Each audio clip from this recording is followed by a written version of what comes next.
They say the USA is a land of second chances, so we're going to give this Christensen Arms Ridgeline 30-06 rifle a second chance.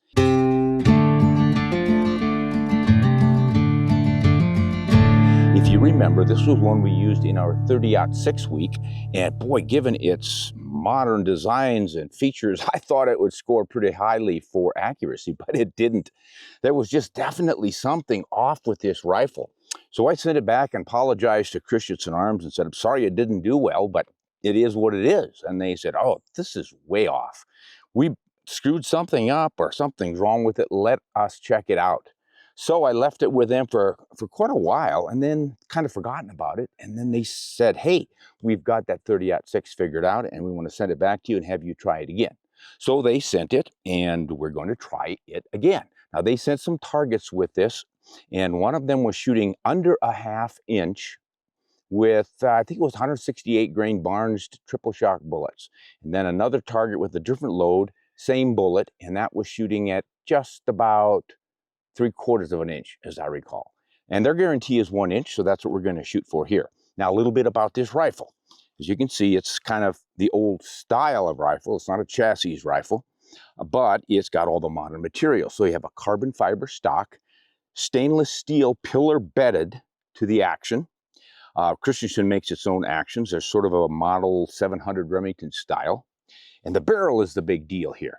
They start off with a 416R stainless steel barrel, and they button rifle it and then hand lap it. Hand lapping means that they're polishing it internally, and that really smooths things out. And then they wrap it in carbon fiber, so most people would say this is a carbon barrel, carbon fiber barrel. It's 22 inches, and they've got a muzzle brake on here, and I don't know if you call that a radial, but it just brings out the gases to either side, not top and bottom. I like that on most muzzle brakes because when you're hunting, you're often prone or close to the ground and you get that muzzle blast down and the dirt blows a bunch of dust up. I don't mind it so much on top, but this system seems to work pretty well with a lot of different brakes. It's a push feed action, as we said, pretty much the Remington style. If you look inside of the recessed bolt face, you will see the plunger ejector and the extractor hook. Now the extractor hook, though, is much more robust than the old Remington style. There's not a little spring inside of the face that pushes it. There's this big Socko style out here. I don't know if some would say that's an M16 style, but it's a good heavy-duty proven spring system. Fluted bolt body. I think they said this is an aluminum handle, a bolt knob on the bolt handle here. It looks like it's carbon fiber, and I thought, man, could they be making those out of carbon fiber? And maybe it is. I'd have to double check on that one. You guys might want to too. That's about it, but notice they've even got fluting out here on the shroud.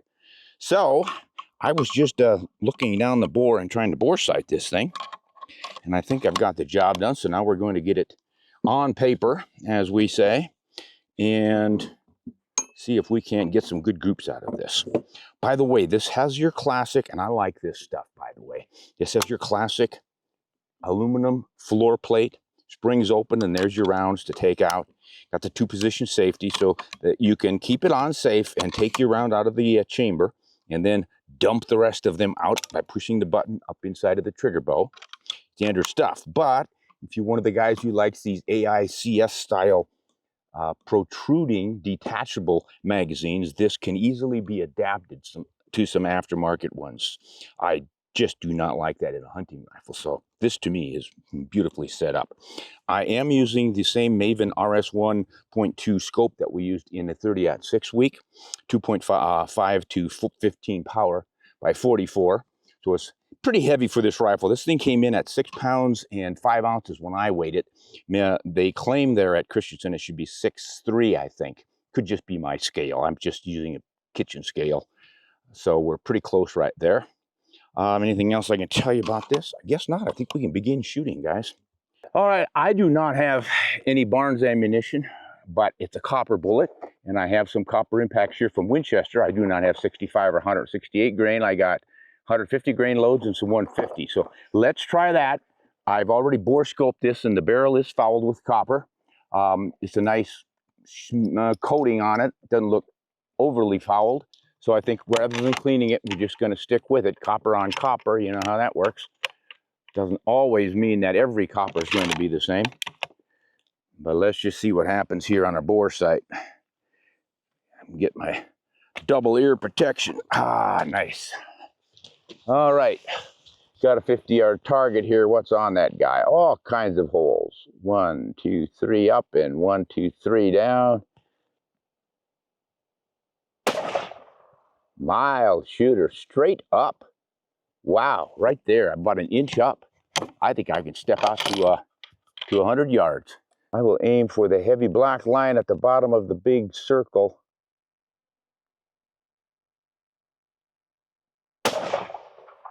Gosh, that's a mild recoiling rifle. Oh my gosh, I hit right where I was aiming, guys. That is too cool. Yeah, I like that. Now we just have to put all the rest of them in that same hole. Isn't that always a challenge?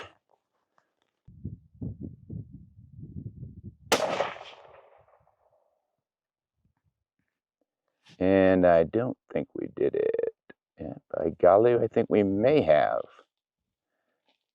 I don't know where else it would have gone, but well, let's try a third shot. Watch your ears.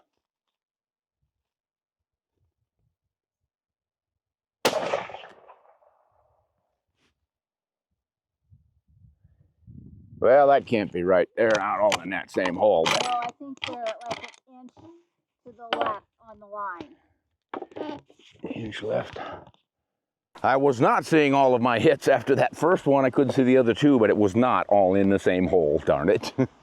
There are two shots there about 3/4 of an inch apart, but then there's one that flew high and left and messed up that group, so inch and a half-ish, maybe even more than that. So that's not the magic load. Now, there's the theory that you got to foul a barrel with the cartridge or the bullet you're shooting. So let's give it 3 more shots with the 150s before we change, and that'll lay down some copper. That's the Winchester style. These copper alloys are sometimes a little bit different, and that might have an impact on the impact. But boy, this is a sweet shooting rifle. Whew. Okay, now since we're shooting pretty much where we're aiming, but a little bit lower, higher, left or right, we're going to go for the red dot on the upper left.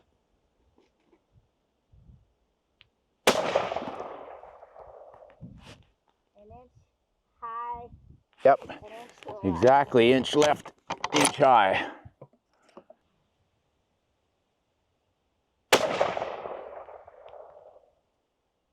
Oh, that one's right on the line, but way low, so this is not going to be a good group.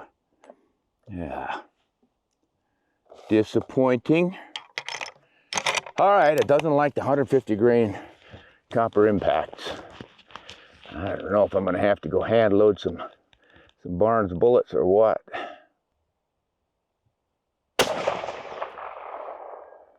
And that was right there where I was holding when she broke. That's a 2-inch group, I'm afraid to say.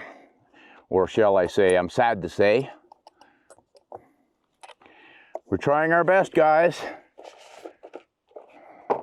Don't want Christensen to think that I'm giving them short shrift here. I would have called those shots easily inside of a half MOA. Felt like my holds were perfect right through the break. Even hot through the carbon. So we'll let this cool a while, and then we'll try some 180 grain of the same bullet, the copper impact, see if that makes a difference. So give it a few minutes, we'll be back, guys. All right, let's see what the 180 grain Winchester copper impact can do. Now, so far we've been shooting minute of elk. Not hard to do, pretty big target. But we'd like to do a little better than that. Golly gee. Okay, we're just going to move over to the right.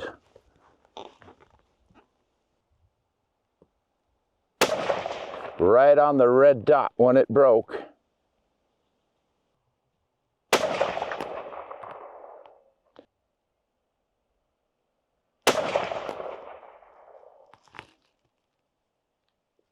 That's almost a 4-inch group. That's horrible. What is going on? We're right back to where we were in 30-06 week with this thing. While it cools, I'm going to double check the tensions Gosh, you can't dislike ammunition that much. Back at you when we cool down, guys. All right, 178 grain terminal ascent federal ammo. I've brought my tripod down, so I'm hunched over, but this thing is such minimal recoil, should be fine.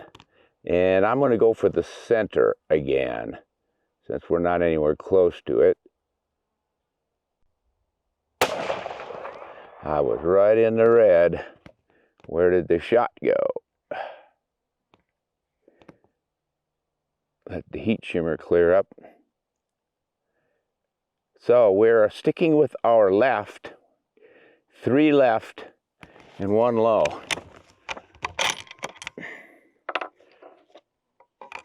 It's definitely scattering its shots, makes you think something's loose, but I just checked the tightness of the bedding screws. They were a little bit loose, but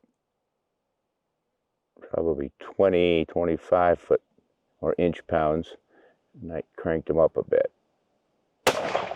That was sweet. Right next to it. Right next to it. Ooh. Federal, don't fail me now.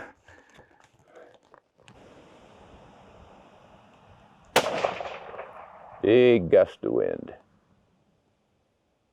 And let's open it up to about an inch, did it? Pretty close. You go out and measure it? Yeah, we'll give this barrel a little cooling time here, but it looks like we've discovered something that it might like, guys.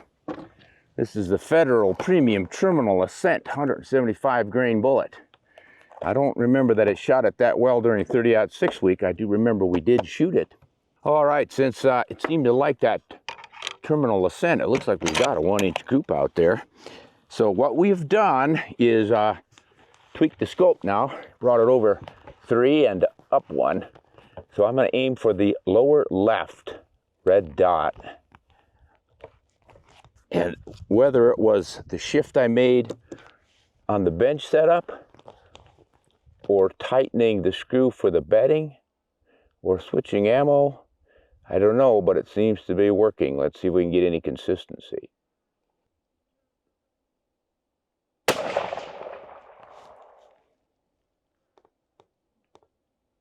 is 1.25 inches to the left.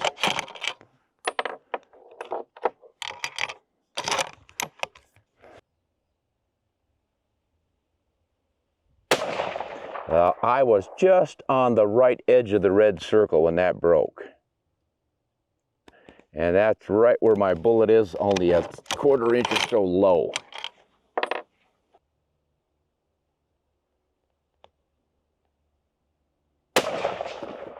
That time I was on the upper left edge of the red dot when it broke. Landed low by about 1 inch. it's like 1.5 inch group.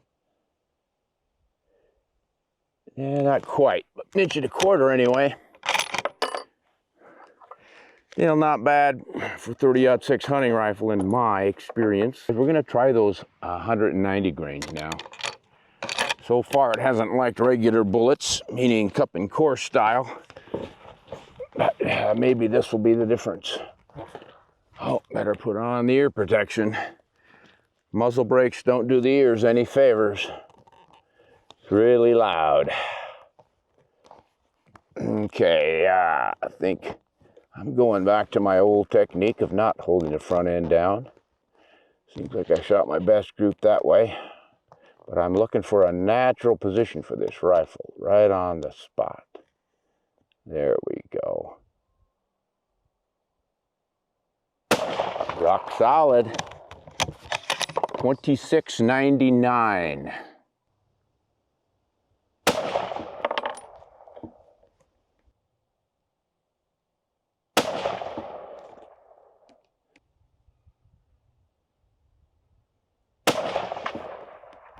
Guys, I don't know that I need to keep going through ammo and ammo. It's just pretty obvious what this thing is telling us is that it prefers a certain load, like so many rifles do. And again, I think the rifle itself is well built. It's got the right materials in it, and it comes guaranteed to get that 1-inch group, and I think we got one with a 175 grain federal load. So we could shoot and bang around all we wanted and find absolutely the perfect one. And were I keeping this rifle and going hunting with it, I'd probably do that. But since I am not, I just wanted to give everybody a chance to, especially Christensen Arms, to show its better colors. And the fact that they were getting some 0.7, 0.6 inch groups with their 165 grain, I think it was, Barnes bullets, suggests that would be one to try. And that is a great hunting bullet too. I would easily jump on that. So if you're looking for a sort of a modern materials rifle, I think this one starts somewhere under $2,000.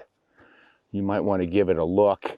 I think it shows a lot of potential, and it certainly is a nice lightweight rifle. Team it up with a lightweight scope, and I think you're ready for the elk woods. That's it for now. Christensen's Arms Ridgeline in 30-06. Looks like it would do to ride the river with. See you next time. Hunt honest and shoot straight.